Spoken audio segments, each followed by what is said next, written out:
Olá, bom dia a todos assistindo aqui a TVD nessa manhã. Muito obrigada pela audiência de vocês, por estarem sempre aqui conosco. Está sendo uma jornada muito importante de conhecimento e nós estamos procurando cada vez mais atender os pedidos de vocês. Vou reforçar mais uma vez, agora a gente está disponibilizando certificado para todos aqueles que participarem aqui. Tem que ficar o tempo todo, tem que entrar às 10, sair às 11h30. Tem que ter carga horária. E tendo carga horária, vocês vão receber sim. E isso para a gente tem sido assim um enorme feedback, porque sinal de que o conteúdo que nós estamos desenvolvendo aqui está contribuindo para a formação de vocês. Eu sei que hoje tem um gap gigantesco de profissionais, né, de recursos humanos na área de segurança. É óbvio que nós não vamos substituir nenhuma formação, né, tradicional de segurança, com certeza, mas eu acho que o que a gente traz aqui tem um valor inestimável, porque eles, que eu vou apresentar daqui a pouco para vocês, que são os nossos convidados, eles têm a prática, eles estão no front, e é isso que vocês têm falado, que a experiência dos profissionais que vêm para cá e que participam conosco e trazem, né, essa vivência, é isso que está contribuindo para essa formação. Porque hoje não adianta só você estudar, você ter certificados, você ter uma série de recursos, se você não está, né, no front, se você não está vivenciando esses desafios. E eles são imensos e durante a pandemia aumentaram bastante. Nosso programa de hoje, em parceria com a Delphix, que é uma empresa que a gente fez um primeiro trabalho falando do dado, da importância do dado, foi a primeira discussão aqui na TVD sobre dado, foi muito importante. Agora a gente volta com a Delphix, um tema que eu acho muito importante, que é recuperação de dados e continuidade de negócios. Nós estamos vendo isso acontecer o tempo todo, e a gente precisa falar disso, a gente precisa entender como é que as empresas estão trabalhando com esse capítulo, né, com esse planejamento. Então, essa aqui é a nossa proposta, e vocês sabem, né, participem aqui conosco, mandem perguntas e comentários, e nós vamos interagir juntos. Então, eu quero agradecer bastante a Delphix por esse apoio, agradecer a vocês na audiência e apresentar os nossos participantes, são todos veteranos aqui na TVD. Reunimos hoje um time de ouro, não tem nem o que falar em relação aos líderes que estão hoje no nosso programa. Então, eu quero apresentar para vocês o Emerson Cardoso, é Head Global de SI, na CPFL Energia, um setor que, com certeza, né, é um setor que está aí bombando, com experiências, né, muito interessantes para trazer. O Emerson tem mais de 20 anos de experiência em gestão de segurança da informação, em empresas consolidadas e também em startups, que é bem interessante, atuando em mercados com fortes exigências de regulamentação, como o setor que ele atua, né, e também já passou por setores financeiros, telecom, além de grande experiência internacional no tema.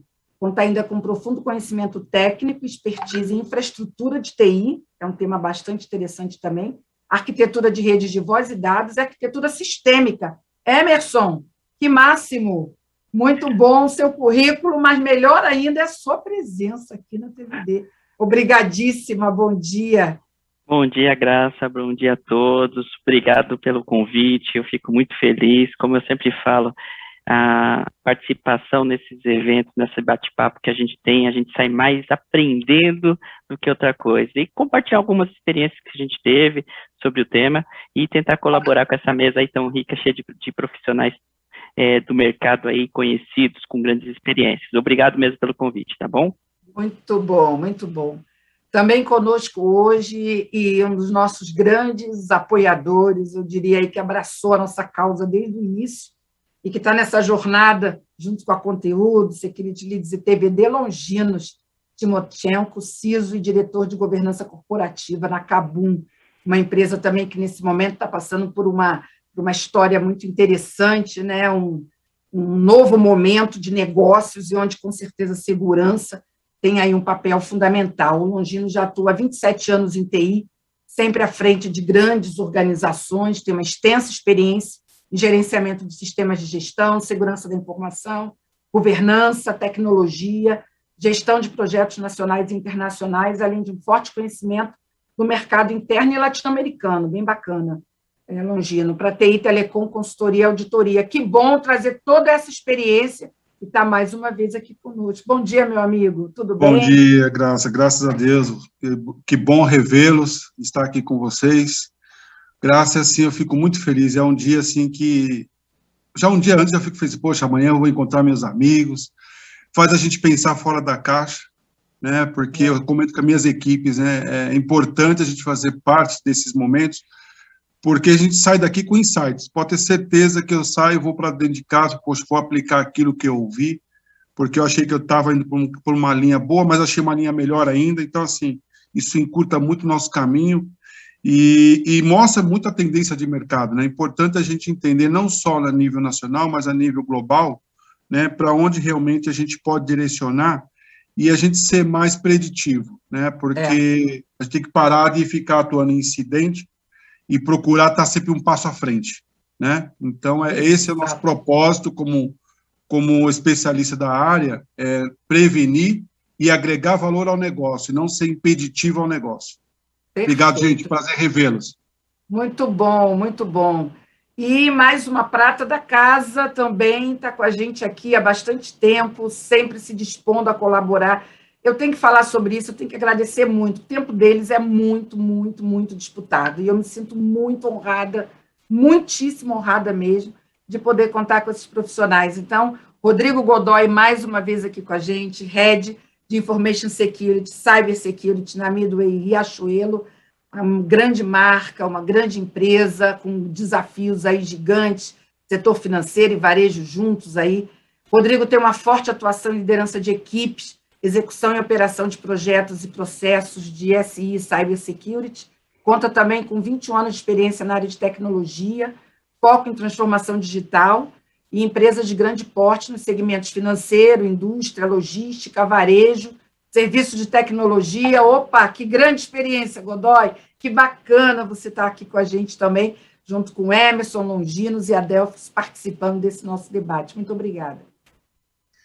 Bom dia a todos. Mais uma vez, é um prazer estar aqui, né, com essa galera, e acho que é um momento bacana, rever os amigos aí, né, o Longinos aí, grande parceiro aí de longa data, todos vocês aqui, e eu acho que o mais importante é o compartilhamento, né, a gente falar de experiências, acho que a Graça foi cirúrgica no que ela colocou, é muito bom ter o conhecimento, né, ter a parte educacional, o desenvolvimento, mas é muito bom também poder trocar a experiência na prática, algumas delas que já vivenciamos, e eu acho que tudo isso é o conjunto que fortalece, né?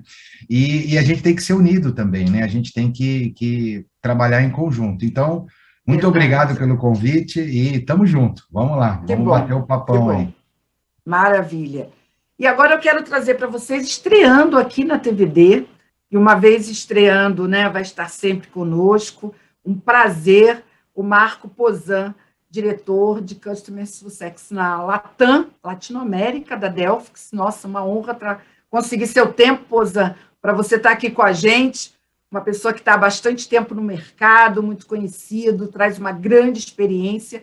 Ele atua há 25 anos já no ambiente corporativo, como executivo de tecnologia, formado em análise de sistemas pela PUC Campinas, MBA em gerenciamento estratégico de TI, especializado em Leading the Modern Day Business pela University of Virginia Barden School of Business. Então, tem uma formação internacional e traz todo o seu conhecimento aqui do nosso mercado, né? E de acompanhar. Pozan, muito obrigada, um bom dia para você. E também queremos ouvir suas boas-vindas aí também a nossos participantes e essa audiência maravilhosa que está com a gente. Bom dia a todos, obrigado, Graça, pelas gentis palavras. É um prazer estar aqui, agradecer muito a realização desse evento aí pela TVD, pela conteúdo editorial, pela Security Leaders. Agradecer o trabalho da Graça, da Leia, do Bruno, da Joyce, todo mundo que está no backstage ajudando a transformar o evento numa realidade. E como prazer aqui estar com o Emerson, com o Longinos e com o Godoy, e como eles comentaram, é sempre uma troca de experiências muito produtiva, aprender coisas novas. Como o Longinos comentou, estar um passo à frente, identificar oportunidades de sair do reativo para passar para o proativo, e buscando sempre trocar experiências e não esconder nada, porque eu acho que é um ambiente, uma área onde a gente precisa estar o tempo todo compartilhando informações do lado bom da força, não só do lado ruim do que Exato, acontece. exato. Muito bom, Pozão, obrigada. Pessoal, vou quebrar aqui o protocolo, porque eu adoro, né, coisas novas, e já tem muita gente aqui mandando boas-vindas e agradecendo, então tem que trazer essa galera que já está aqui. O Olímpio de Menezes, bom dia a todos, obrigado, um grande abraço. Longinos está mandando aqui. Claudiano Silva, da Cabum, também está aqui com a gente, tema extremamente relevante para qualquer organização, independentemente do seu tamanho, ótima oportunidade, parabéns, TVD. Luciano Ramos, da IDC, com a gente também, bom dia a todos. Bom ver esse timaço reunido, graça. E Longinos, grande abraço, faz tempo que não nos falamos. Luciano, da IDC, aqui também acompanhando com a gente, mandando um grande abraço. E outros aqui, Nona, gente, o Nuno Bispo aqui também, mandando um grande abraço, da Rede Export também com a gente. Pessoal, uma galera ótima aqui, junto comigo no estúdio e aí, na audiência. Então, programa sensacional. Vamos começar falando do que é mais importante?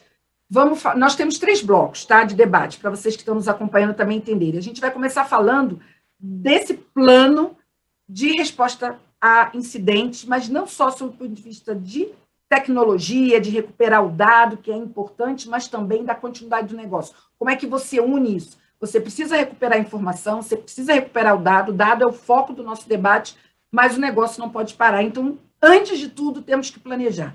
Antes de tudo, esse plano tem que estar muito bem estabelecido. Então, começamos falando pelo plano. Depois, mesmo com o plano estabelecido, tem que avaliar o risco, porque atacados todos serão, e batendo na madeira, tomara que nunca esse ataque vá à frente, mas se for, tem que avaliar o risco. Tem que saber que tipo de ataque pode realmente, ou que tipo de risco a empresa pode correr caso aconteça. E terceiro, como recupera o dado e mantém o negócio funcionando. Então, a gente tem 3 desafios aí, 3 blocos para discutir, ok? Então, vocês podem também ir mandando as perguntas de vocês relacionadas a esses blocos para a gente organizar bem aqui o debate. Vou começar aqui com o Godoy. Godoy, ter um plano hoje é diferente, mudou um pouco, né? Antes a gente falava de plano de recuperação de incidentes, mas hoje ele tem que ser muito mais amplo, tem que olhar muito mais o business e tem que se preocupar com o dado, que a LGPD já está aí e já tem sanções e multas que podem ser aplicadas. O que muda nisso? Como é que tem que ser esse plano agora? Qual é a abrangência dele, Godoy? Bom, acho que o primeiro bloco aí a gente já sai, né, com um tema bastante relevante, porque, no fundo, acho que o primeiro item, né, a gente tem que conhecer o nosso negócio, né? Então, você tem que ter um plano, né, de continuidade, mas ele tem que estar focado, e aí focado nos principais pontos, porque você vai fazer todo o levantamento, toda a análise, e isso a gente já faz há muito tempo, né? Eu acho que, por mais que a tecnologia venha evoluindo, a gente vai falar um pouco, talvez, aqui do multi-cloud, né? De não mais aquele modelo tradicional, mas eu diria assim, o primeiro marco, a gente primeiro precisa conhecer o nosso processo, conhecer os nossos serviços, né? Conhecer aquilo que realmente é prioridade para o negócio. Você foi cirúrgica a hora que você falou sobre recuperar o dado, mas eu recupero o dado, mas se eu tenho indisponibilidade do negócio, aí a gente não sai, né, não faz o principal. Então, acho que o primeiro ponto é um belo plano, onde tenhamos mapeados todos os nossos processos críticos, e aí cada área de negócio tem que fazer o seu papel, lógico, orquestrado aí pelos times de segurança, pelo time de controles internos, o time de governança, né, de GRC, por aí vai. E aí sim, tendo esse extrato e uma foto do seu processo, a gente consegue entender quais são os principais pontos que a gente precisa responder rápido, retornar rápido à continuidade. E depois disso, lógico, a gente podia fazer o drill down aqui, muito extenso, mas temos que saber o que vai derivar para os nossos sistemas, quais são os nossos ativos, né? Todo o nosso processo de gestão de mudança, porque toda vez que você faz uma mudança no seu ambiente, altera um item de configuração, isso tem que estar registrado, porque gera um impacto, e a sua documentação tem que estar sempre muito bem atualizada. Então, eu diria que o marco inicial, e para não ser muito extenso aqui, dar oportunidade para os nossos amigos aqui também compartilharem um pouco da experiência, eu diria que o início é isso, é ter o mapa de todo o seu processo e saber aquilo que realmente faz sentido. Ótimo. E uma coisa que eu registrei aqui, muito importante, na sua fala também, vou aproveitar, vou me apropriar do que você falou, que foi cirúrgico também, Godoy, cada área de negócio, né, envolvida nesse plano. Muito legal isso. Registrei aqui, achei extremamente relevante esse insight que você trouxe. Longinos, o plano de recuperação de dado e de continuidade de negócio, fundamental, né? Qual o escopo desse plano na sua visão? O que você considera que é, assim, primordial, prioritário nesse plano hoje, no negócio que você atua, Longinos? Graça, eu diria o seguinte, o plano que a gente está acostumado a ver, ele já não atende mais às necessidades atuais, né? E muito menos futura. Que o plano era praticamente um procedimento de infraestrutura, tá? Esse não atende mais. O plano hoje ele tem que ser uma norma para que esse plano tenha força dentro da companhia. E aí, se me permite, eu gosto muito de trazer para a prática, você sabe bem disso, Sim. E para agregar valor aos colegas, né? E que a gente pratica internamente, tá? Então, assim, eu trouxe 2 pontos que eu entendo que é cruciais para que a gente tenha um plano de verdade e seja efetivo. Então, o primeiro passo, eu diria que é identificar seus ativos e a capacidade deles, que muitas vezes a gente desconhece. Tá? Depois, envolva todos e garanta a comunicação. A gente se comunica muito mal internamente. Tá? Conversas paralelas devem ser mantidas no momento de crise fora da área de guerra, da sala de guerra. Crie redundância por meio de backups distribuídos. Teste seu plano de desastre antes de precisar dele. Então, é teste constante. E testes é realmente testar. A gente faz um plano de teste, até teste de mesa, para depois executar o teste. Tá? Então, a gente testar, não é simplesmente fisicamente, testar as equipes, saber se realmente elas estão preparadas a uma resposta a incidente. Tá? Eu diria que eu gosto de criar eu chamo de cause engineer. Quando isso muda o mindset nos seus profissionais. Então, cria o cause engineer nos seus profissionais de forma bem simples, um treinamento simples e regular, com o objetivo de reduzir o risco. Priorize o gerenciamento de risco de negócio, não simplesmente só de TI. Tá? Mapeie seus processos comerciais críticos. Coordenar terceiros e parceiros, que eles estejam alinhados com o seu plano. Temos que ter uma postura de resiliência forte. Comunique às partes interessadas, para que elas estejam engajadas e também comprometidas, porque a responsabilidade não é só de segurança. Realizar testes frequentes de ameaças e automatizar backups e restore, para que a gente evite erros manuais de dados, tá? Então, automatizar, eu acho que assim, isso agiliza muito e minimiza riscos de humanos em relação a backups e restore. São os 12 pontos, fazendo isso que eu diria que é o básico, para a gente ter aí uma garantia maior, tá bom? Obrigado. Excelente. Muito bom, Longinos. Excelente, o Longinos detalhou, né, os pontos que ele considera aí importantes. E, de novo, né, me chama muito a atenção, Longinos, o que você falou, né? Eu acho que são os insights que a gente vai tendo. A gente se comunica muito mal dentro da organização, né? Então, eu vejo um link muito grande aí em todos os passos que você colocou e que o Godoy trouxe também, que é, de novo, né? É um plano, talvez diferentemente de no passado, muito focado na infraestrutura, em recuperar, uma coisa muito de tecnologia, já é um plano muito mais de comunicação, de negócio, que tem que permear toda a organização. Isso é uma coisa muito interessante. Graça, Emerson, só um parênteses. sim, por favor. Na crise, que você vê se realmente o seu processo funciona. E muitas vezes é o crachá que pesa. É. Regras é sem exceções. Ninguém está acima das regras. Perfeito. E você colocou muito bem também a questão das normas. Eu vou trazer o Emerson, e enfatizando até, falei isso na abertura, né, Emerson? A gente já tem até um projeto nosso de reunir aí o grupo de energia, né? A gente está aí também, o nosso amigo no Rio de Janeiro também, que agora assumiu a área de energia, que era do IRB, também está aí. Nós estamos numa frente aí para fazer uns programas específicos. É um setor que está muito visado, né, Emerson? E vocês, eu sei que têm avançado bastante, em função até das experiências e dos compartilhamentos. E aí a minha pergunta para você é, muda esse plano que vocês tinham no passado? Quer dizer, hoje precisa pensar que uma infraestrutura como essa, que não pode parar e que está tão visada, deve ser bem mais complexo esse plano, né, Emerson? Eu acredito que tem alguns itens que a gente pode abordar sobre esse tema, né? Eu acho que o caso emblemático que nós tivemos aí da Colonial Pipeline, ele ficou, eu diria que vai ser casos de estudo de universidade para cursos aí de segurança, tudo mais, para o pessoal desenvolver onde que foram os pontos de melhoria, oportunidades que a empresa deveria ter tratado, né?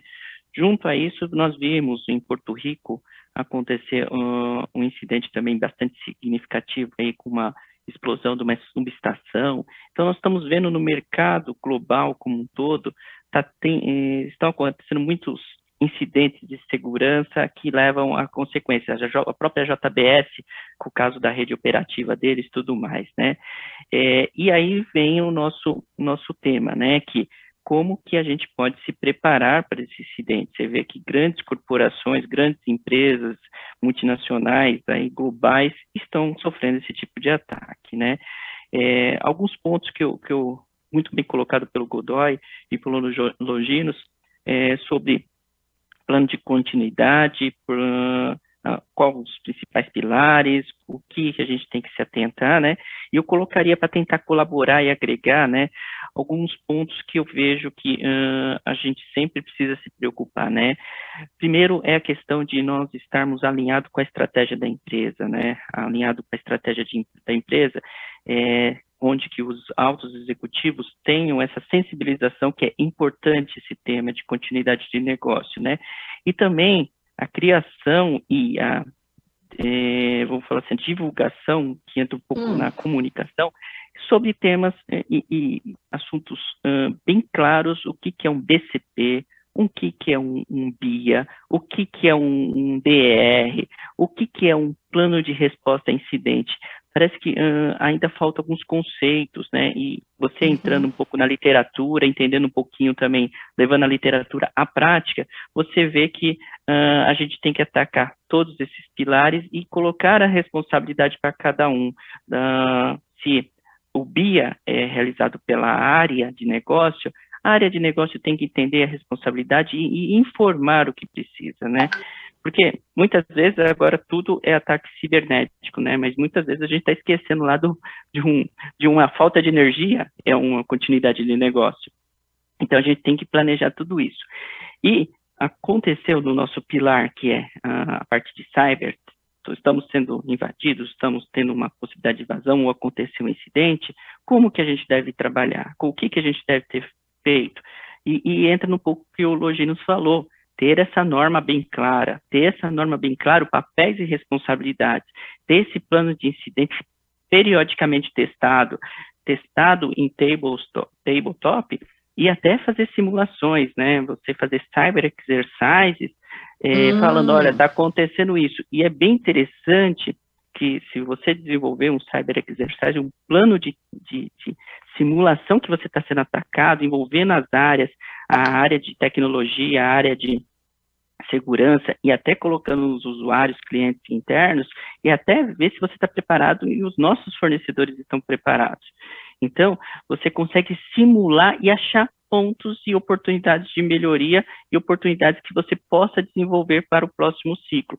Então, eu acho que passa pela definição estratégica do que você quer atacar e nosso pilar especificamente de cyber, a gente tem isso muito bem definido, muito bem claro do que é um cyber e fazer exercícios, e é onde que a gente vai ter a oportunidade de aprimorar e sempre escrevendo e documentando o que aconteceu e pensando, colocando na cabeça do invasor. O que esse cara poderia estar fazendo? O que esse cara, nesse momento de fragilidade, ele pode fazer mais? Estamos vivenciando um momento de fragilidade. O que esse cara pensa nesse momento? E tentar instigar e estimular a equipe e os colaboradores que estão nesse processo a pensar e também trazer as ideias, compartilhar. Porque muitas vezes a gente pega numa ideia que pode ser muito simples, né? Você fala, poxa, o cara pode pensar isso assim, como que a gente trataria isso? E desenvolver esse plano. Então, acho que é por esse caminho que eu trabalharia. Excelente a sua colocação, Emerson, complementando aí as demais que foram muito interessantes, e eu destacaria um ponto que eu achei muito importante, eu quero chamar o Pozan para comentar também todos os pontos que foram trazidos, que é o Cyber Exercise, né? A gente, fazendo uma analogia, né, com um incêndio, né, agora não, a gente está em casa, né, mas estava trabalhando antes da pandemia, né, a gente foi para um prédio muito preocupado, né, um conjunto muito preocupado com isso, e era chato, claro, parava todo mundo de trabalhar, teste de incêndio, todo mundo para a rua, claro, impactava e tal. Mas, assim, era um impacto que mostrava assim, gente, isso é muito importante. Tem que parar a empresa para testar isso. Não importa o que você está fazendo. Por quê? Porque se isso acontecer, são vidas que serão perdidas, entendeu? Então, eu acho que quando você faz um exercício, quando você exercita, é um tratamento de choque. Todo mundo para e fala assim, nossa, caramba, que chato, mas, por outro lado, que importante é isso para parar todo mundo aqui para fazer isso. Então, o Cyber Exercise que você colocou, né, é importante, porque hoje, quando a gente está falando, né, em vários segmentos de um ataque como esse, a gente pode fazer uma analogia com incêndio. Pode comprometer vidas, a gente está falando de saúde, né? Pode comprometer negócios que podem desaparecer, então o risco é imenso. Pozan, vou trazer você, mas ao trazer você, trago também um grande abraço aos palestrantes todos, ao super time, um assunto essencial. E o Marcos Vinícius Leite da Silva diz o seguinte, Pozan, você é um dos profissionais mais completos com quem eu já tive o prazer de trabalhar. Sempre equilibrado, focado, eficaz, certamente um exemplo. É o comentário do Marcos Vinícius Leite da Silva, que está aqui participando com a gente e está mandando esse recado para você, e o Carlos Travanini também aqui da FIEG Minas Gerais. Então, uma turma aqui de admiradores também aí, não só dos nossos líderes, mas de você, Pozan. Então, com esse equilíbrio, Pozan, e aí? No momento como esse, né, que a gente, nesse cenário que nós estamos discutindo, com essa visão equilibrada, né, o que é esse plano? O que é estratégico nesse plano na sua visão, Pozan? Obrigado, Graça. Primeiro, tchau, Vini. O Vini mora na Itália. Obrigado pelas palavras, pelas gentis palavras. Que bacana. Nossa, eu estou me sentindo o máximo aqui com essa audiência internacional. E, dando continuidade nesse ponto que você tocou, Graça, da simulação, do exercício, eu acho que a gente tem que partir do que o Emerson comentou, que a gente tem que sair da literatura e ir para a prática. E essa prática vai passar por aqueles 12 pontos que o Longino sabiamente nos apontou ali como referência, e onde o Longino citou uma coisa muito importante, que é a automação. Porque se a gente combinar a automação com o aspecto que o Godoy falou, de que o dado é parte hoje dos itens de configuração do ambiente, a gente traz isso para um contexto mais amplo da variável tempo, que é o quanto o meu negócio pode ficar indisponível dentro do cyberespaço. Hoje, se a gente pensar do ponto de vista de transformação digital, todos os negócios são digitais ou têm algum tipo de implicação digital. E se a gente olhar para frente, como foi comentado pelos Longinos, pelo Emerson e pelo Godoy, a gente tem 5G chegando, a gente tem IoT cada vez mais forte, a gente tem quantum computing virando a esquina, e tudo isso vai trazer uma complexidade ainda maior para os nossos negócios e uma demanda escassa por tempo muito maior. Então, quando a gente fala de automação, a gente fala de ser capaz, dentro desse ambiente de ciberespaço, de trabalhar numa intersecção, que envolve hardware, software, infraestrutura e conteúdo, onde o dado está dentro desse conteúdo, porque o conteúdo pode ser o dado puro e simples de um banco de dados, pode ser uma imagem, pode ser um vídeo, pode ser um áudio, é tudo aquilo que representa algum tipo de bem ou ativo para o negócio. E isso é sensível. E isso é que tem valor e muda o negócio. Então, é nesse ponto que a gente tem que ser capaz de automatizar, manter a salvaguarda desses dados e garantir a continuidade do negócio. Porque para hardware, software, infraestrutura, sim, puro e simples, você pode ter backup de equipamento. Eu troco um equipamento por outro, no caso de uma inutilização de um equipamento. Mas no caso do dado, não. O dado que representa uma pessoa, ele é uma pessoa. Então, você não tem como trocar aquilo. Então, muitas vezes, esse é um conceito que passa um pouco desapercebido. E se a gente for olhar as literaturas, voltando ao ponto do Emerson, a literatura um pouco mais recente, principalmente a literatura militar, que tem sido publicada pela OTAN, tem sido publicada pela NCSA na Inglaterra ou pela NSA nos Estados Unidos, eles classificam esse ambiente do ciberespaço dentro desse contexto de hardware, software, infraestrutura e conteúdo, e ainda divide a informação em dois aspectos importantes, que é a informação tecnológica e a informação psicológica. E o que a gente sofre hoje de cyberataque é a informação psicológica, é aquela que é capaz de afetar a mente humana. E quando afeta a mente humana, afeta a sua capacidade de tomar decisões no ambiente de cause engineering, como o Longinos comentou. E aí, se você não tiver um plano consistente, testado antes e com as devidas soluções já prontas e implementadas para automatizar sua capacidade de recuperação e continuidade do negócio, você não vai conseguir fazer isso respondendo à crise ou num modelo reativo, como comentou sabiamente o Longinos ali, apagando incêndio de incidente. Não é essa a questão, você tem que estar preparado bem antes. Tá? Então, eu acho que isso é fundamental. Estar preparado antes, mas pensando, como a gente comentou aqui já, com a mente de quem está atacando, e não com a mente de quem está defendendo. Muito interessante toda a sua fala, e foi ótimo que você conseguiu pegar aí todos os pontos trazidos pelos nossos líderes. Sensacional, Pozan, sua colocação. E eu achei muito interessante também o fato que você trouxe, que além de enfatizar a automação, desse fator psicológico, né? A gente tem percebido cada vez mais o quanto que a questão psicológica precisa estar presente também. Isso também é um capítulo desse plano, porque ela está em tudo, né? Desde o da engenharia social, que se baseia nisso, né? Na questão psicológica, com toda certeza, mas também no momento que você tem que reagir a um incidente, o fator psicológico também tem que estar muito presente. Então, assim, eu acho que com as falas aqui, claro, a gente poderia fazer um programa só para falar do plano, né? Porque ele tem N aspectos, mas com certeza as contribuições foram excelentes.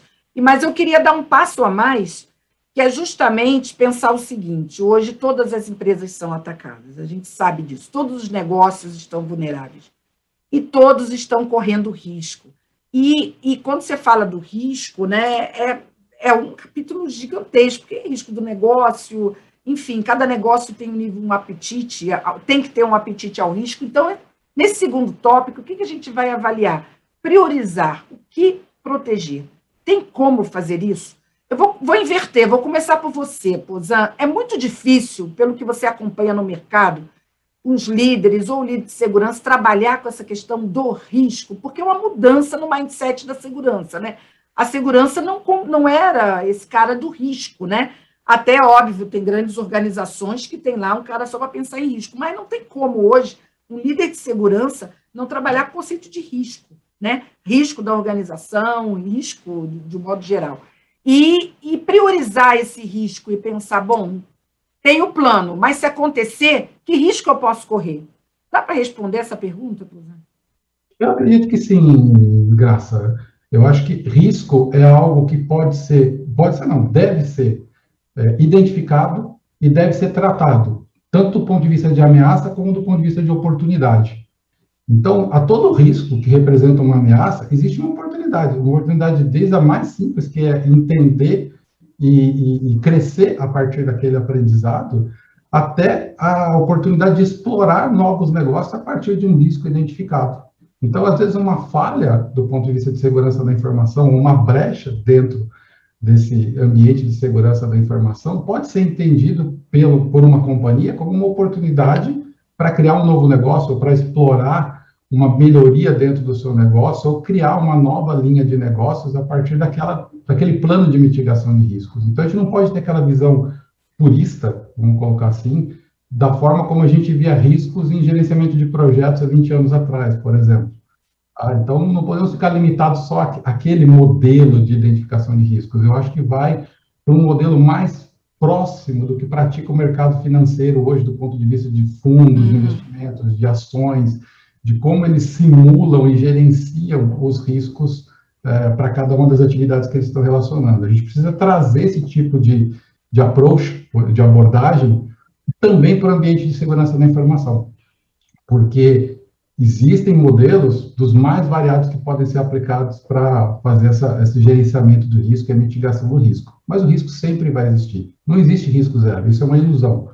Tá? Exato. Então, de um momento ou outro, você vai estar exposto a uma cyberameaça. E você precisa ter um plano de mitigação de riscos, ou estar com todos esses riscos identificados e trabalhando em cenários sempre avançados, de 3, 4 possibilidades dentro desses cenários, para saber como limitar ou resolver de forma antecipada, estar preparado de forma antecipada para esses riscos. Perfeito. Bom, agora eu devolvo a pergunta, né, um pouco mais incisiva, vou começar por você, Emerson. O quanto você acha que hoje, né, a importância do líder de segurança, né, e nossa plateia aqui composta por muitos líderes de segurança, de priorizar esse risco, de entender que pode acontecer, né? Falamos do plano, maravilhoso, seguimos todos os passos que o Longino nos colocou, levamos em conta os aspectos que o Godoy enfatizou, você também, mas estamos correndo risco. Com todo o plano maravilhoso, estamos correndo risco. Que risco é esse?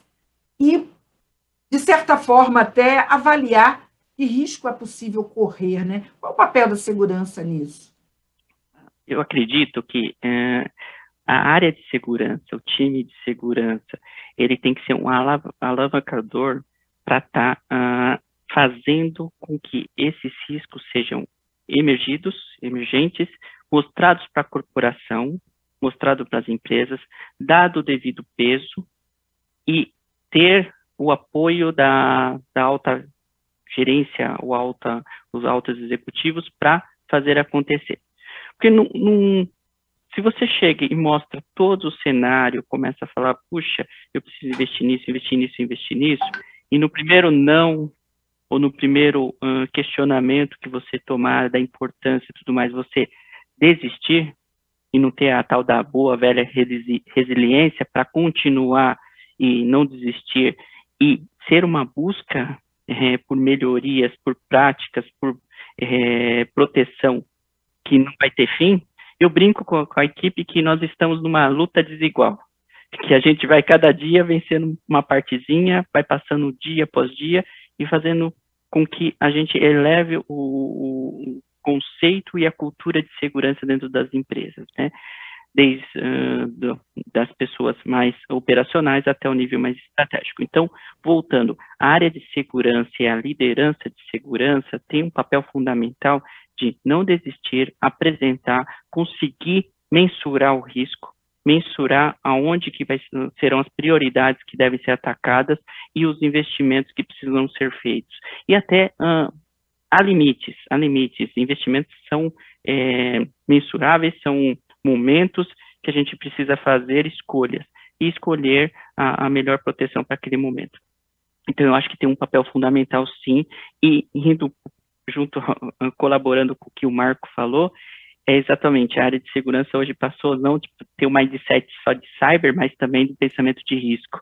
Qual que é o risco para isso? Qual que é o risco que eu tenho? E como mitigá-los? Quais as soluções de contorno? Como que eu posso proteger? Como posso dar um conforto de proteção, de falar, olha, esse risco existe, mas vai ser nessa situação. Então, acho que desenvolver esse speech, tá bom? Eu quero, vou provocar um pouquinho meu amigo Longinos. Longinos, essa cabeça de risco, né, ela não foi, pelo menos ao longo de todo esse tempo, né, o DNA do líder de segurança, da cibersegurança, né? É uma mudança realmente de mindset. Na tua opinião, ainda é muito difícil para os líderes priorizar risco ou entender que risco, por exemplo, se um CEO chegar e falar, olha, eu sei que nós estamos correndo risco, acabei de ver aí que aconteceu um incidente, e fizer a pergunta, até que ponto a gente pode correr sim? Que nível de risco a gente pode correr aqui dentro da organização? Você acha que essa resposta ainda é difícil da segurança? Sim, Graça, ainda é difícil para uma boa parte aí de nossos colegas de mercado.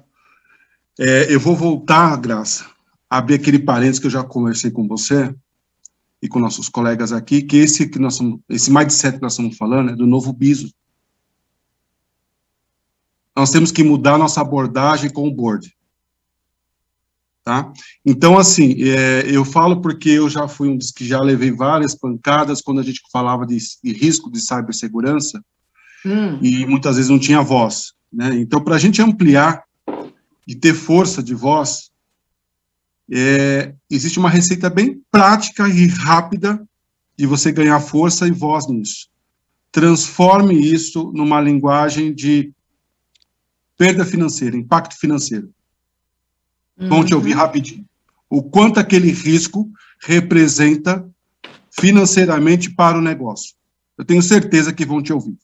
E você acha, Longinos, que essa lição de casa o líder de segurança tem que fazer? Quer dizer, traduzir esse risco para uma linguagem financeira. Não é esperar que o CFO pense assim.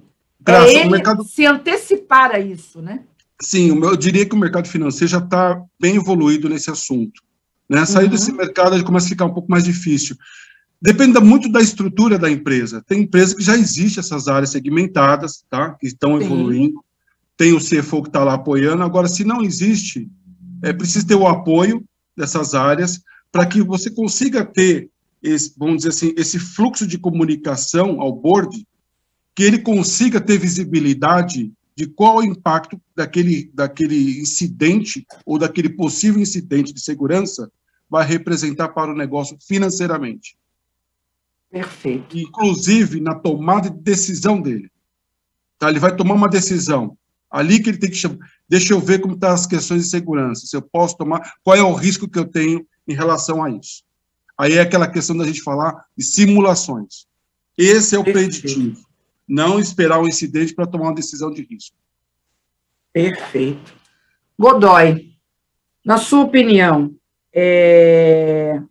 essa questão do risco ser traduzido, risco cibernético, posso estar falando, pode não ser isso, até vocês me corrijam, de transformar esse risco cibernético que vocês conhecem muito bem, né, que vocês dominam, para um risco financeiro, para um risco de negócio.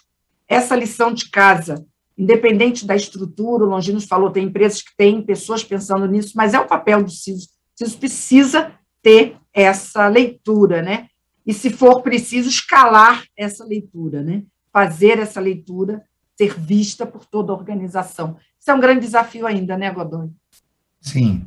Eu diria, né, eu acho que foi muito legal o que os nossos amigos colocaram aqui, mas, no fundo, quando a gente fala de um risco cibernético, um risco de segurança, ele na realidade, ele é um risco de negócio, como qualquer outro tipo de risco, né? Um risco de tecnologia, eu não tenho uma redundância, um risco de ter uma fraude em um processo, porque, no final, qual que é a grande sacada do risco? O risco ele tem que ser colocado para a alta direção, e quem vai tomar a decisão de assumir o risco ou não, ou seja, o apetite de risco tem que ser da alta direção. Então, quem trabalhou já em indústrias mais regulamentadas, e aí acho que foi o Longinos que colocou isso de forma muito clara, quando você está na indústria financeira, você tem uma diretoria que trata de riscos, de todas as diretorias da empresa, e ela faz um link, né, com o CEO. E o CEO sabe todos os riscos que a empresa tem E o apetite de risco é dele, se ele vai ou não vai. Em alguns momentos, lógico, né, a gente quer acelerar um processo, o seu apetite de risco vai ser um pouco maior. Ou você olha e fala, opa, aqui eu não consigo acelerar, porque isso pode me trazer um grande problema. Então, isso eu falo muito com o meu time, eu falo muito na minha empresa hoje isso. A área de segurança, ela tem que estar plugada, né, os riscos identificados de segurança têm que estar plugados na esteira de riscos corporativo. E é o grande desafio hoje, porque você vai olhar algumas empresas e ela nem tem muito claro o seu processo de risco corporativo. E aí aquele risco fica ali na mão do executivo. Então, a minha recomendação para você que tem hoje, né, e aí como a gente está compartilhando experiências, né, se você está numa instituição onde o processo de risco hoje ele não é bem claro ou bem documentado, coloque esses riscos na mesa, compartilhe com o negócio, compartilhe com a alta direção, não tome a decisão sozinho, porque nós sempre temos aquela culpa de que segurança é burocracia, nada pode. Então, vamos tomar a decisão do apetite de risco em conjunto.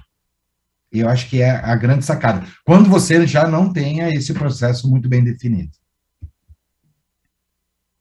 Muito bom esse ponto que o Godoy colocou, de que, na verdade, embora, né, muitas organizações tenham essa estrutura definida, né, esse compartilhamento da decisão é muito importante. Eu queria propor a vocês, porque nós estamos tendo, assim, uma quantidade avassaladora de perguntas nesse nosso evento de hoje. Então, eu estou controlando aqui o tempo, eu sou a senhora do tempo aqui, né?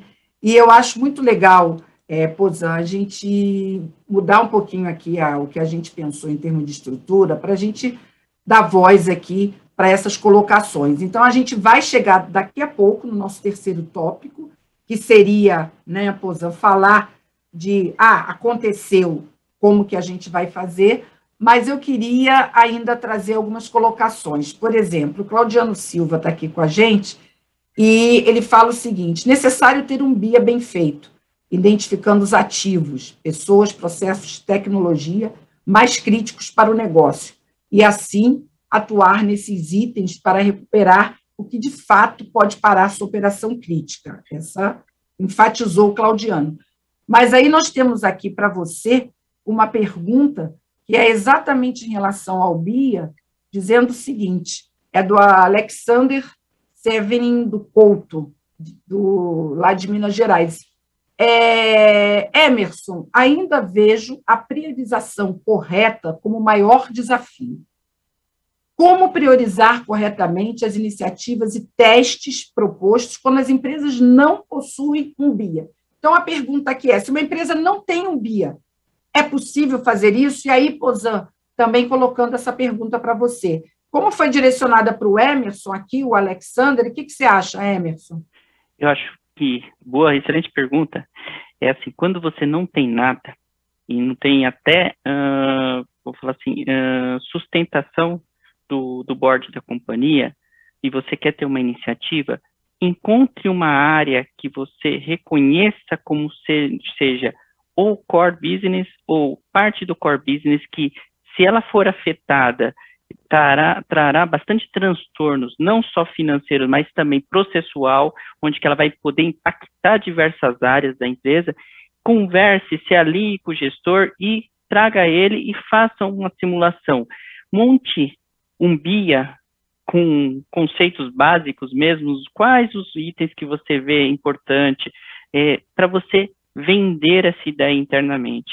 Montando esse esqueleto, esse protótipo, faz um protótipo de um BIA e converse e faça uma simulação, porque ali você vai encontrar oportunidades, vai encontrar fragilidades que vão te levar e vão levar a empresa a repensar, e talvez ali seja o teu ganho, para a tua porta sendo aberta para você continuar essa empreitada. Então, minha sugestão, encontre uma área alinhada que você veja que ela pode ser parceira e tenha uma boa responsabilidade, um bom público, que ela tenda um bom público que você possa estar fazendo esse trabalho. ótimo insight, excelente dica. Pozan, queria que você também comentasse, mas antes o Fábio Augusto de Camargo diz que é seu fã, Pozan. Também, exemplo de profissional, mentor, incrível competência profissional, caráter, acabou se tornando também um grande amigo de todos nós na área de tecnologia. Um abraço para você e para todos os participantes. Nossa, você tem uma legião de fãs também aqui, hein, Pozan? Muito bacana. Obrigado, graças. Então, Pozan, se não tem um BIA, né, se a empresa não tem essa maturidade, como é que a segurança vai avançar, então? Pozan, na sua opinião. Eu iria numa abordagem um pouquinho diferente do Emerson. Eu acho válida a abordagem do Emerson, sem dúvida, de sugerir explorar uma área que tenha um pouco mais de aderência com a área de segurança de informação para tentar... Sim, foi uma excelente dica, né? Sim, sempre tem que ter, né, Pozan? Sempre tem que ter, tem que buscar um aliado, né? De alguma forma. Os aliados são extremamente importantes, mas eu acho que para a direção da companhia, aproveitando a forma como o Emerson colocou isso, eu acho que 2 fatores são fundamentais e que qualquer empresário ou qualquer dono de negócio vai entender, que é tempo e dinheiro. Essas 2 variáveis são possíveis de serem interpretadas em qualquer cenário ou em qualquer situação. Como o Longinos já comentou aqui da questão que quando dói no bolso, aí a coisa muda, a abordagem muda totalmente. Então, olhando essa abordagem que o Emerson propôs de fazer uma simulação, eu acho que essa pessoa, no caso que fez a pergunta, não esqueci o nome, mas Alexander. Alexander. Obrigado, graças a Alexander. Acho assim, minha sugestão para você, Alexander, tente conversas mais práticas com os seus gestores, com o seu board, sem levar a questão técnica para eles. Eles não vão entender o que é hardware, software e toda a implicação tecnológica envolvida num cyberespaço, num cyberataque, esse tipo de coisa. Mas eles vão entender a linguagem de, se o meu negócio ficar um dia parado, quanto isso me custa financeiramente? Quanto isso me gera de impacto no faturamento? Se eu ficar, e a gente sabe que muitos cyberataques não vão ser resolvidos em um dia. Eles vão tomar semanas para serem resolvidos e voltar à operação normal do negócio. Se eu ficar uma semana parado, meu negócio sobrevive? Se eu não emitir nota, se eu não faturar, se eu não colocar caminhão na rua, se eu não colocar, como a gente comentou, as vanzinhas amarelas fazendo entregas aqui. O quanto isso representa para o meu negócio? Se eu ficar com o estoque parado e não tiver movimentação. Isso pensando em empresas que têm uma movimentação física. E nas empresas que trabalham totalmente no ambiente virtual, o quanto me custa perder, vamos, por exemplo, imaginar uma agência de publicidade que criou uma campanha e nessa campanha tinha um filme de 30 segundos, mas que para ser produzido levou 3 horas de gravação. E eu perco esse filme. Quanto isso custou? Quanto custa 3 horas de gravação? Exato. Exato. Então, eu acho que esse é o ponto, é discutir tempo e dinheiro com o board. Essa linguagem, eles vão entender independente de qualquer plano de mitigação de risco, plano de continuidade de negócios, mas primeiro sensibilizá-los sobre a necessidade de manter o negócio operando. E o que isso implica do ponto de vista de conteúdo, de dado, de hardware, de software, de toda a arquitetura tecnológica para manter uma continuidade de negócios. Fantástico. Pessoal, nosso programa está, assim, bombando. Excelente, alto nível, muito bom.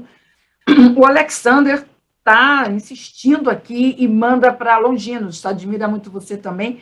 Você acha que testes randomizados, aleatórios de restauração de backup fazem sentido? Vou trazer mais essa pergunta do Alexander e depois a gente vai para o terceiro tópico, tá, pessoal? Segura aí um pouquinho as perguntas. Longinos, para terminar esse bloco aqui, uma pergunta específica para você. Antes de responder essa pergunta, obrigado pela pergunta, só reforçando no que o Pozan colocou, eu acho que o que ajuda também a gente defender hoje, e estou agregando muito no nosso dia a dia, também são as questões regulamentais. Quando a gente apresenta também os riscos legais, Boa. E eles estão ficando muito preocupados com isso. Então, assim, isso ajuda na defesa. Mas também a gente tomar muito cuidado da gente não virar o cidade alerta, que só leva a notícia ruim. Tá? Então, quando levar esse tipo de notícia, Eu falo porque eu já passei por isso, porque senão você começa a ser evitado. Você vai começar a ser evitado. Esse cara vai trazer notícia ruim. Então, assim, leva a solução A, B e C para ele tomar decisão. Então, você está ajudando ele a tomar decisão. Tá? Boa, então, boa. isso eu também aprendi. Tá? Respondendo, sim, depende da estrutura, Graça. Tá? Depende da estrutura, da infraestrutura, depende do cenário, pode contribuir muito. Tá? Então, assim, tem que ser avaliado. Não dá para. Isso não é uma prática, eu posso falar assim, pode se aplicar a todos. Depende muito da infraestrutura. Deixa eu ver se... Nossa, estão pedindo aqui mais uma pergunta para você, Longinos. Sou fã do Longinos. O José Pininga, que também já participou aqui com a gente, um grande líder de segurança. No caso de empresas que estão suportadas tecnologicamente em ERP, como simular um desastre sem afetar as outras áreas? Só mais essa, o pessoal está me pedindo aqui, Longinos, e se algum outro quiser comentar também. É que eu estou aqui, é muita pergunta, gente, vocês não têm noção. O que você acha, Longinos? Só para deixar o Pininga aqui, que é seu fã também.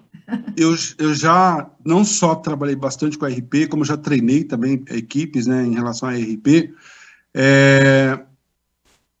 A gente começa pelo processo, né? A gente vê muitas áreas que têm um RP, mas não tem o processo da área.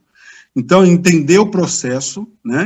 Quais são os processos críticos, e esses críticos, a gente, sim, treinar, testar, backupear, esses tem que ser o core para você começar a mapear suas decisões em relação a backup, a restore, é crítico, tá? Eu diria que eu começaria por aí. Tá. Depois eu vou ampliando o leque. Tá. Quem mais pode contribuir? Pozan, Godoy, o Emerson, com essa questão? Eu aproveitaria, perdão, Graça, eu Pozan aqui, eu aproveitaria isso que o Longinos comentou, sobre identificar qual é o processo correto, ou o processo mais crítico dentro do ERP, e levaria isso para um ponto que a gente citou no começo, que é automatizar essa capacidade de recuperação. Porque, né?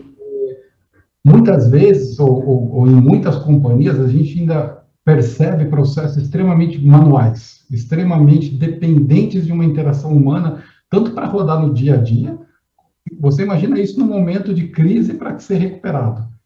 Então, essa automação tem que ir não só do ponto de vista de recuperação no casos de graves, nos casos de crise, mas uma automação também para o dia a dia. Eu acho que é necessário um passo adiante e pensar nisso não somente para os momentos de crise, mas para um dia a dia. Boa, Pozan. Obrigado. Boa, boa. Tá ótimo. Pessoal, eu vou fazer o seguinte, né? É óbvio, eu vou dar atenção para as perguntas de todos vocês, estão todas aqui. Estou fazendo aqui no paralelo esse trabalho, né? Mas o nosso debate está muito bom e eu não quero deixar de entrar no nosso terceiro tópico, porque ele é muito importante, né? Uma vez que planejamos, uma vez que conseguimos avaliar o risco e toda essa complexidade que envolve o papel da segurança nesse contexto do risco, falamos sobre isso aqui no segundo bloco, mas, mesmo assim, nós temos que estar preparados para um incidente. E se o incidente acontecer, nós temos que saber como agir nesse momento. Então, Godoy, começando por você, os planos de recuperação, né, e até levando em conta hoje, né, a gente já está vivendo esse momento com a LGPD, de que multas e sanções aí podem ser aplicadas, a gente se preocupa muito, né? Vamos recuperar a informação. Um exemplo, né? Aconteceu um ranço, está lá o dado, está lá a informação, é isso que eu preciso recuperar, mas o negócio não pode parar.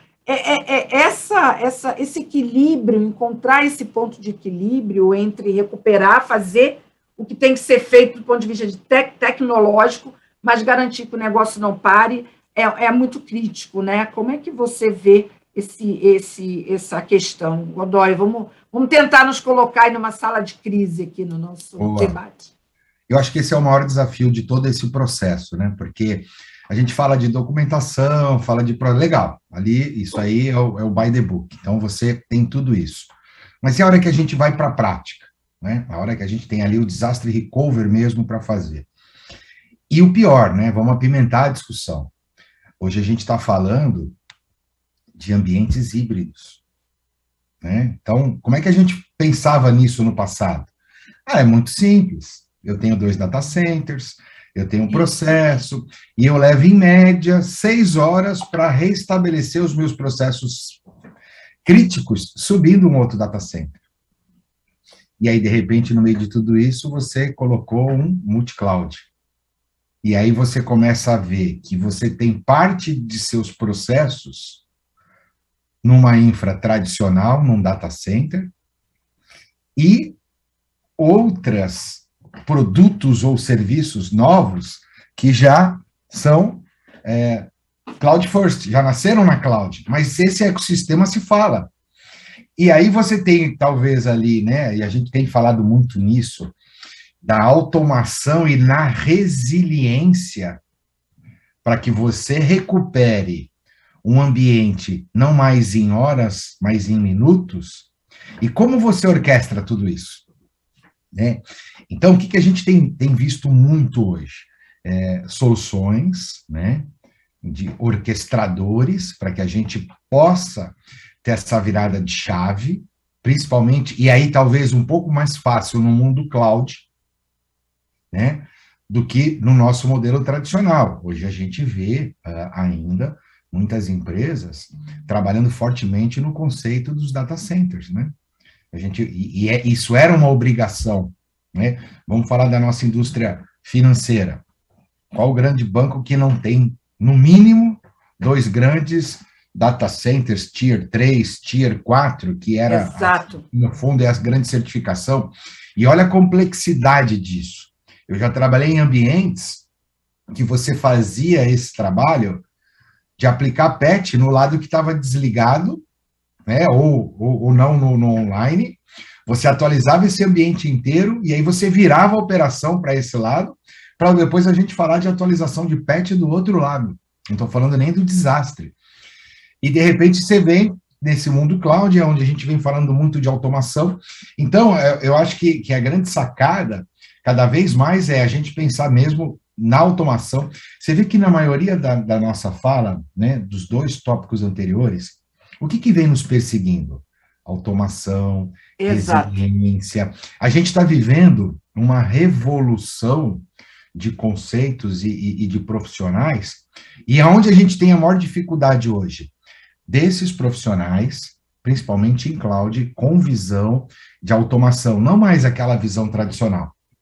E tudo isso está orquestrado, lógico, com investimento. Então, dá para proteger o todo, ser resiliente 100%? Não vai dar.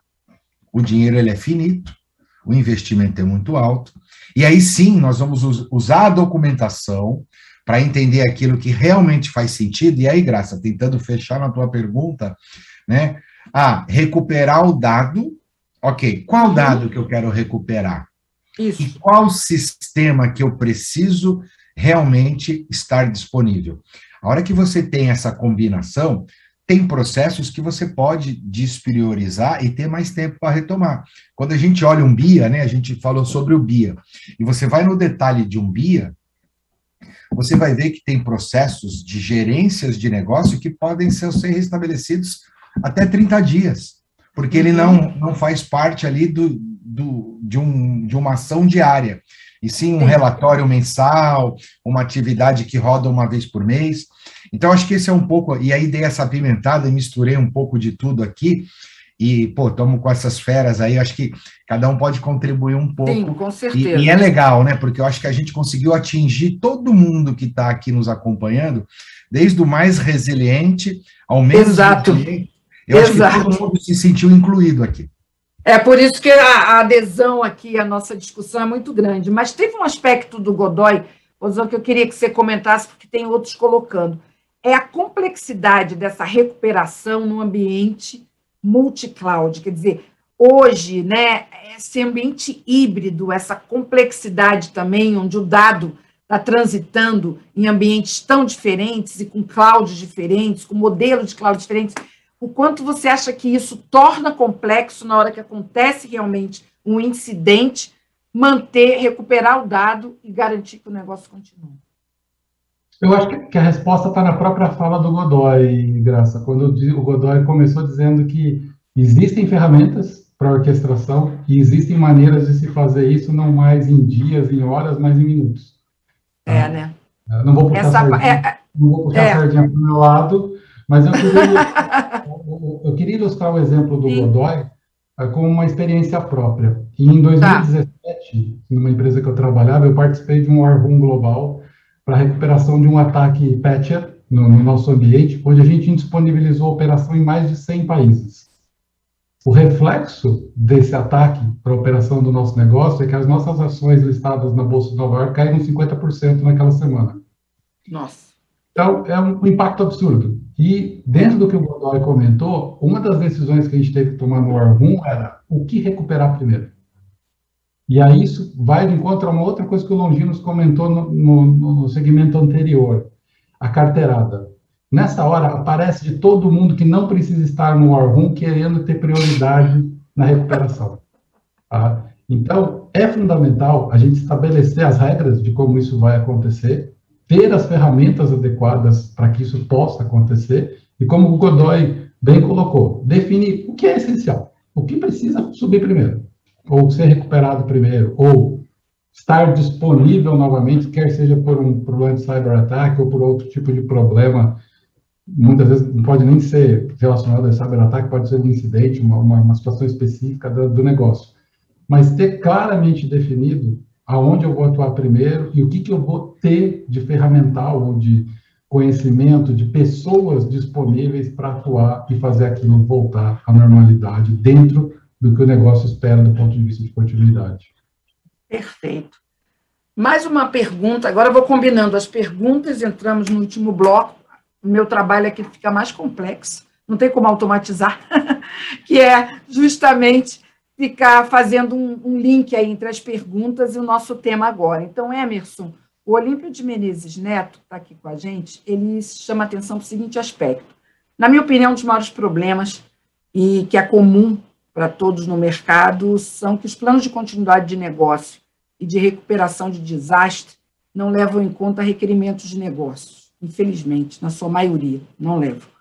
Então, isso acaba não sendo exercitado na prática, como disse o próprio Longinos. Então, a pergunta do Olímpio para você é, nesse setor de energia, nos setores públicos, nas áreas governamentais, essa visão de ter um plano de desastre, uma recuperação voltada para o negócio se torna ainda mais difícil? Emerson? Vamos lá, só dividindo também. Agora, as agências reguladoras no setor de energia, até pela questão dos últimos eventos que ocorreram, estão exigindo plano de continuidade testado, tudo mais. Então, vai entrar nos próximos meses algumas solicitações. Então, legal. Vai ter isso regulado, vai ser regulado e auditado por eles periodicamente. Então, vai ter essa mudança, né? Mas é realmente um desafio e realmente, se não tem o negócio envolvido, gente, não faz sentido. O principal pilar é o negócio. Então, todo mundo falou aqui da questão financeira, tudo mais. Qual o peso que a gente tem de levar lá um monte de papel e falar assim, esse é meu plano, mas qual é a perda financeira, qual que é o impacto para o negócio? Então, a área de negócio, sim, tem que estar junto desse ambiente, desses testes, desse procedimento. Longinos, o Robson Carolino diz o seguinte, a comunicação, acho que não foi você, acho que o Godoy falou, mas você enfatizou, a comunicação, Longinos, é realmente um desafio, mas ela é uma via de mão dupla, na minha opinião. E eu acho também que existe uma lição de casa aí para os profissionais de segurança, encontrar uma linguagem de comunicação mais fácil de ser entendida. Então, nesse sentido, eu peço gentilmente para você uma contribuição, se você tem exemplos de como informar e cobrar as áreas críticas de forma objetiva, não durante a crise. Porque a gente está nesse capítulo, né? Está acontecendo um incidente. Mas como fazer isso se não tem a crise? Porque na hora da crise, você tem um argumento ali, né? Mas se não tem crise, como é que você para e faz essa comunicação chegar? Ótimo. Excelente pergunta. É assim, Graça, eu quando começo um trabalho, primeiro eu entendo a cultura da empresa. É importante a gente falar de cultura, né? E aí eu penso assim, como é que eu me garanto que a minha comunicação vai chegar lá em cima, vai chegar onde eu preciso chegar? Então, primeiro você tem que se garantir que a comunicação vai permear pela empresa. Então, vamos pensar pelo básico. Pensar pelo básico. Fazer com que a informação chegue. Conhecendo a cultura, desenvolvendo esse processo, fazendo com que as pessoas que você tem que informar estejam engajadas, tá? Mas antes de tudo, Graça, eu diria que é promover um treinamento internamente em relação à cultura. Porque tudo parte de educação. Quando nós estamos falando aqui de recuperação, nós estamos falando de processo, nós estamos falando de disciplina. Isso exige disciplina. Se não houver disciplina, não vai ter plano, não vai ter norma, não vai ter procedimento. Vai ter papel escrito. Na hora do caos, não vão respeitar. Tá? Então, assim, nós temos que entender a cultura, nós temos que ter fortes treinamentos, conscientização, de que todos estejam engajados disso, tá? E eu comece pelo básico, como nosso colega perguntou, como que eu garanto que essa informação vai chegar. Então, assim, eu chego na mesa do usuário, falo, como que você quer receber a comunicação? Como é que você vai entender o que eu estou falando? Isso desde o board até um gerente, até um coordenador. Eu preciso comunicar isso. Como que eu posso chegar com essa informação até você? Como é que você vai entender? E aí eu vou adequando a informação para que a comunicação chegue. É assim que eu me garanto. Depois eu vou adequando as boas práticas. Porque eu também não posso ficar costurando um processo. Porque senão eu vou estar desvirtuando, talvez, até uma boa prática, né? E o outro ponto, em relação à recuperação, que eu só quero agregar rapidinho aqui, tá. O Pozzan falou várias vezes a questão do tempo. Exatamente. Então, quando a gente define o tempo, a gente está falando de SLA e SLO, nós vamos saber do investimento, de quanto o negócio está disposto a investir. Nós vamos ter essa resposta, tá? E com priorização, com critério de negócio. E um outro ponto, pensando no caos, seguros de dados. Tá? Eu acho que isso é um grande suporte que as empresas devem começar a pensar em relação a seguro, que ainda não faz parte da nossa cultura. Obrigado, gente. Bom, estamos aqui entrando nessa nossa fase final, muitas perguntas aqui nesse capítulo, quero trazer para o Pozzan esse comentário. Pozzan, você está falando bastante, todos estão falando bastante sobre automação, né? Isso requer investimentos. Então, a primeira questão aqui que está sendo colocada é esse capítulo do investimento na automação, que, né, são ferramentas, são soluções que demandam investimento. Mas, por outro lado, nós estamos observando aí negociações altas quando você está num incidente, que é esse capítulo agora, e você tem que pagar um resgate, por exemplo. Então, a questão que está surgindo é que essa, dá para começar a fazer uma conta, que é a seguinte: se eu sofrer realmente um incidente e tiver que, eventualmente, pagar um resgate, quanto que isso não vai ser?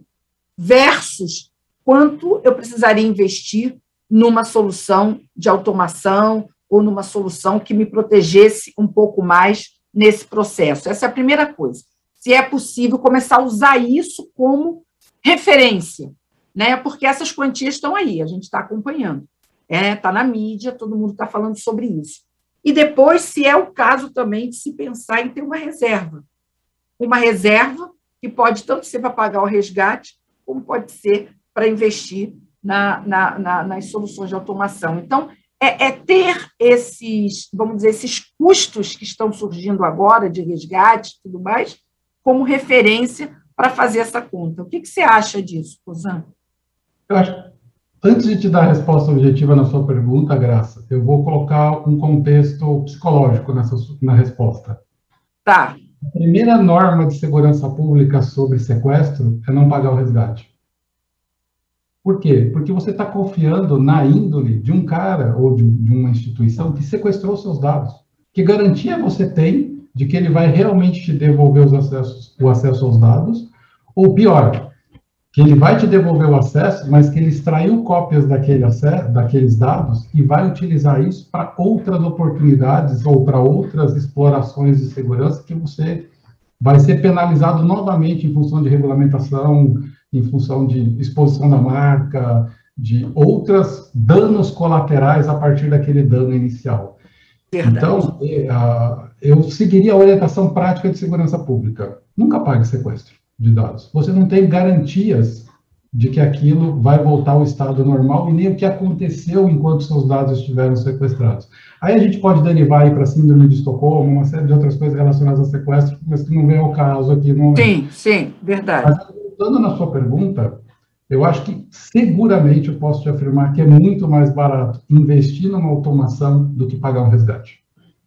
O resgate, com certeza, é muito superior ao que você vai gastar num investimento prévio em infraestrutura para automatizar e preservar a sua recuperação de dados em quase tempo real. E com uma vantagem, esse investimento que você faz nessas ferramentas são ferramentas que podem ser utilizadas no seu dia a dia. Não são ferramentas que só vão ser utilizadas em momentos de crise. Então, são ferramentas que elas proporcionam um retorno no investimento ao longo do ciclo de vida útil dela. E não somente está lá parada para ser utilizada no momento de crise, como a gente tinha, sei lá, 20, 25 anos atrás, de construir um site de disaster recovery que ficava parado e nunca era operado e era só custo. Exato. Tá? Exato. Então, as ferramentas de automação, elas vão num sentido diferente. Elas te proporcionam a utilização no dia a dia e em momentos de crise, elas já estão lá prontas, com a equipe treinada, capaz de utilizá-las para reverter aquela situação de crise em minutos. Muito interessante essa colocação, né, de que não é um investimento que fica ali só esperando quando o desastre acontece, né, quer dizer, é um investimento que você já começa a ter o retorno dele e, se acontecer, você, de certa forma, tem aí o ROI muito claro, né. Longino, você pediu a palavra, esse capítulo é muito importante, né, a gente falar sobre esses valores que agora estão aí na mídia, estão no mercado e o quanto eles servem de parâmetro, até para se falar sobre isso, né, quando se eventualmente considerar o caso de ter que pagar ou ter que avaliar, né, um resgate dentro da organização. Você acha que isso é um capítulo que precisa ser falado, Longinos, hoje nas empresas? Sim, não, eu chamei mais para corrigir, que a gente tem que passar a mensagem correta, né? Tá. Falei SLO, RPO, RTO, tá? Só para passar a mensagem correta para os colegas. Tá, perfeito. Tá. Mas gostaria de ouvir sua opinião também. A rodada final, o Godoy também vai falar sobre isso, e Emerson, vocês não vão escapar de falar sobre esse tema. Eu falei, né, que no capítulo final o tema do resgate ia aparecer.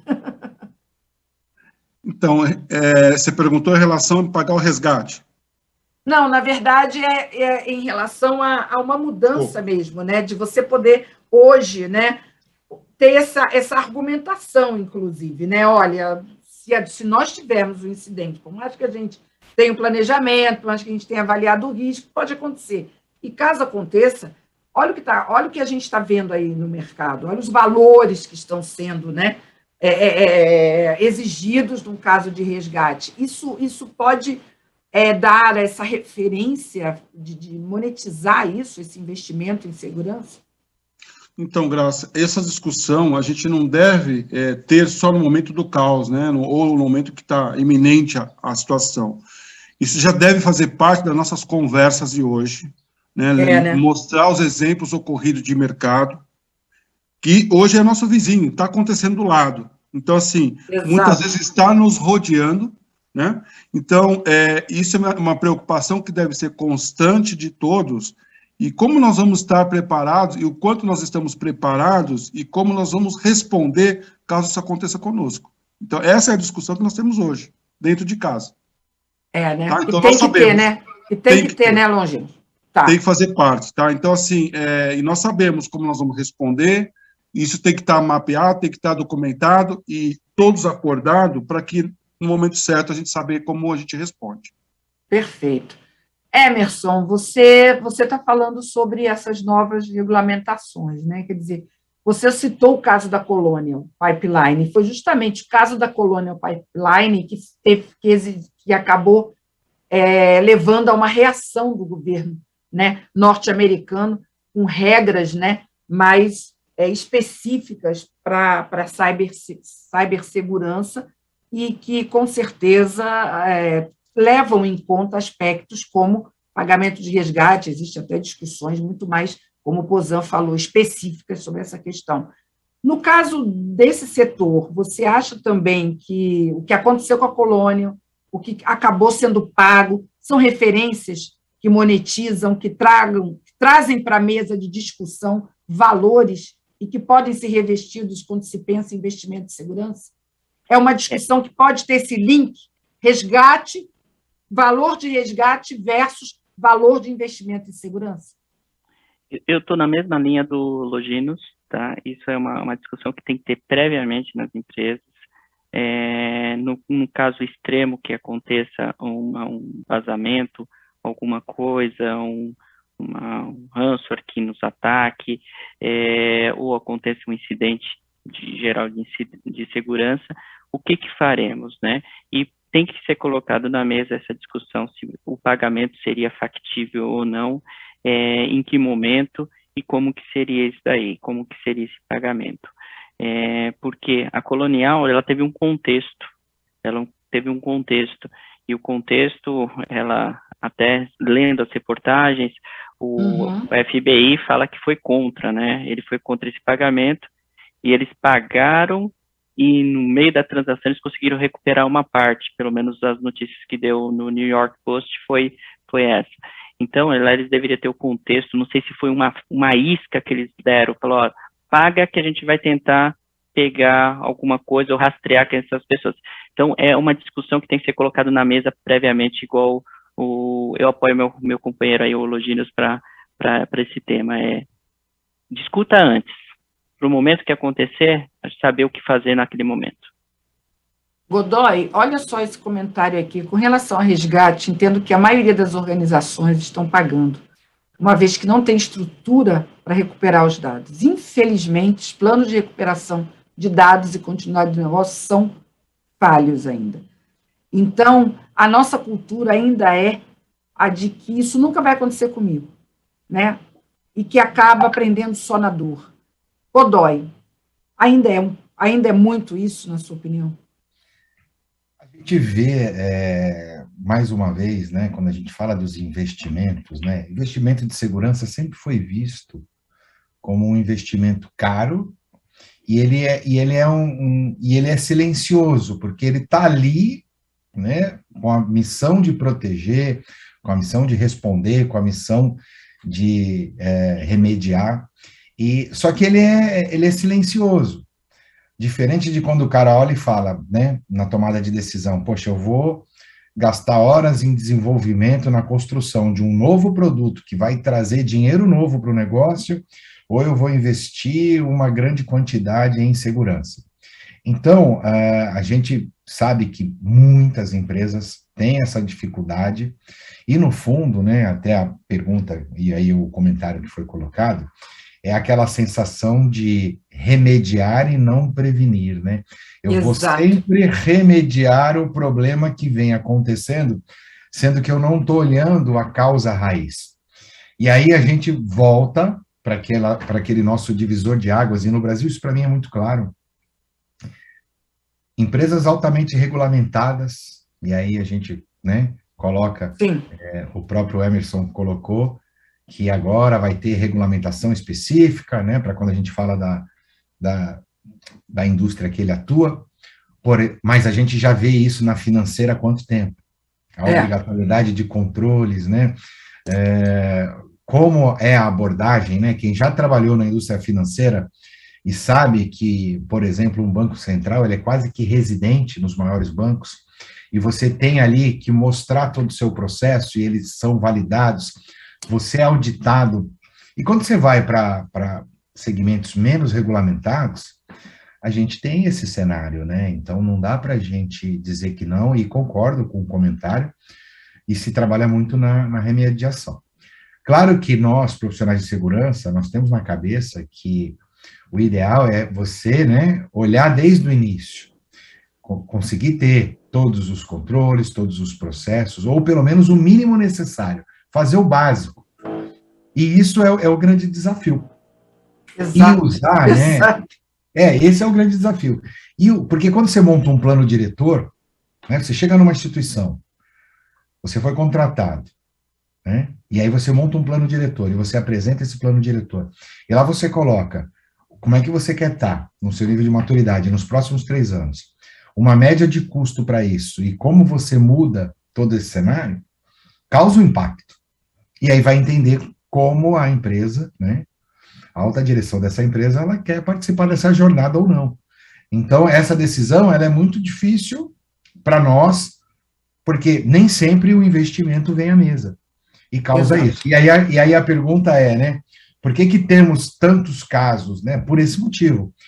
E nós, líderes de segurança, temos que usar esses casos, né, os nossos amigos aqui comentaram, para a gente colocar na mesa. Exato.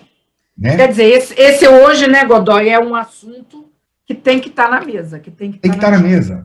Falar de do resgate é um momento, porque o que vai acontecer? Sabe aquela exceção que uma área de negócio pediu para um terceiro conectar na sua rede, é esse cara que vai ferrar a gente. Exato. E a partir do momento... E aí é onde a gente vai, nós vamos lá para a esteira de risco. Beleza, então, ó, assina o risco aqui, você, diretor da área XPTO, e leva para o CEO e assina o risco, que o risco é seu. Aí é onde a gente tem que fazer esse trabalho. Perfeito. Pessoal, olha, estamos aí faltando uns 3 minutinhos. Eu quero que o Pozan faça um comentário final, Pozan, mas tem aqui uma pergunta, comentário que é muito interessante do Luiz Andrade, que é assim: pagar ou não pagar?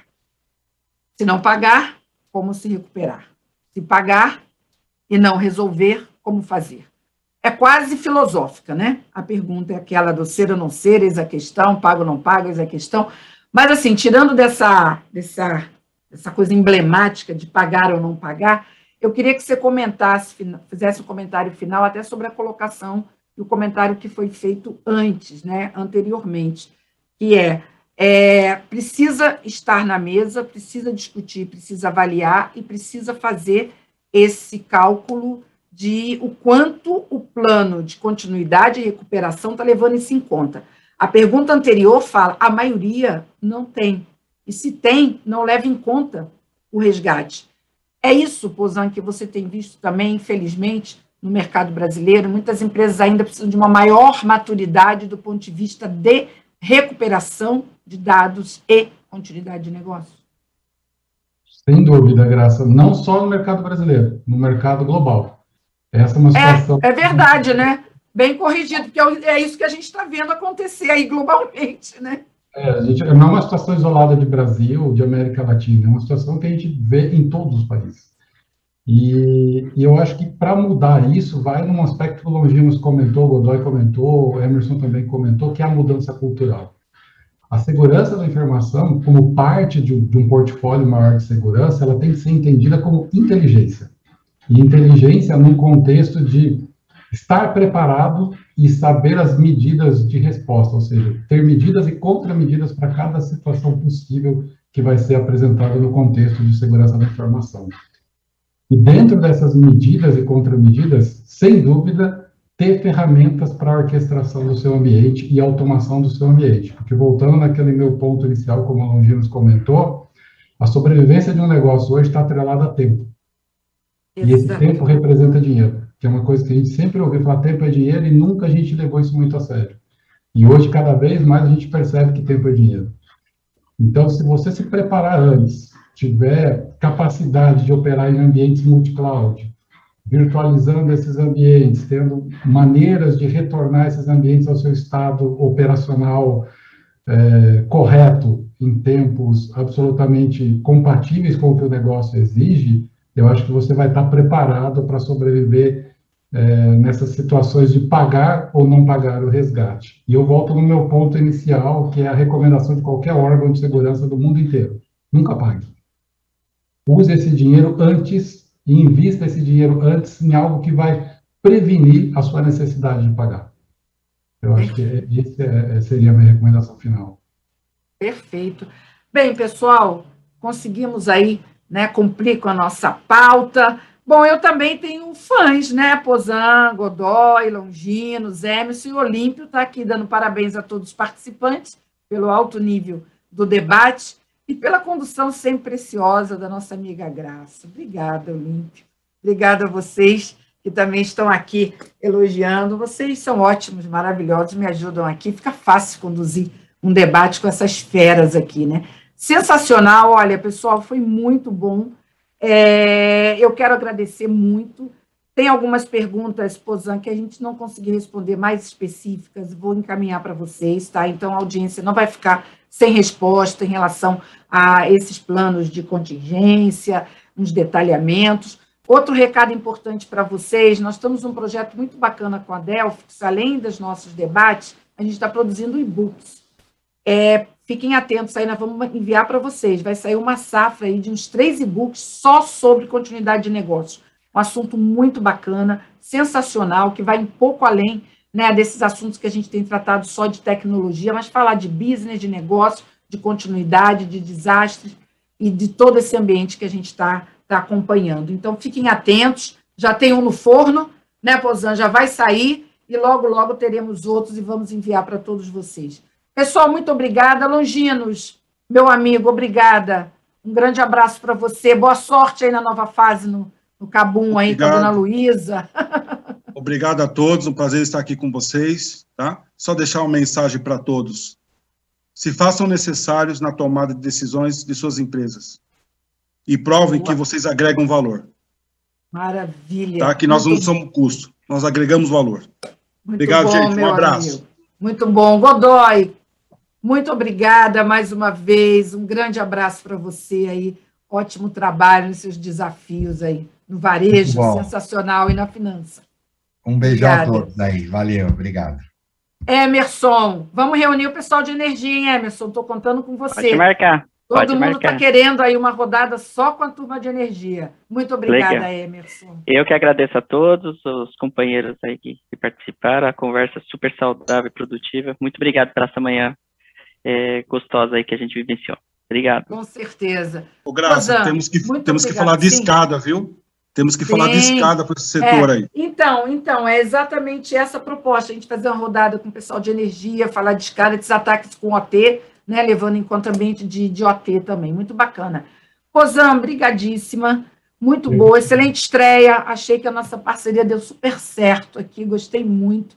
Queria também ouvir aí seu agradecimento final, toda essa turma que participou. Eu que agradeço a oportunidade, Graça, e principalmente a oportunidade de bater papo com Longinos, com o Godoy, com o Emerson, que aprendizado é sempre fantástico e a gente vê as sinergias e as trocas de ideias aí, são sempre muito produtivas. Obrigado, Longinos, Godoy, Emerson, prazer. Obrigado, Graça, pela excelente condução aqui e a orquestração que a gente fala. Verdade. Tá ótimo, pessoal. Olha, muito obrigada. Inês Brosso da USP aí entrando também. Parabéns, Graça. Excelente debate. Pessoal, só agradecer. Fiquem em paz, se cuidem. Um ótimo dia e continuem aqui conosco na TVD. São todos super bem-vindos. Um grande abraço. Tchau, pessoal. Foi ótimo. Adorei. Tchau.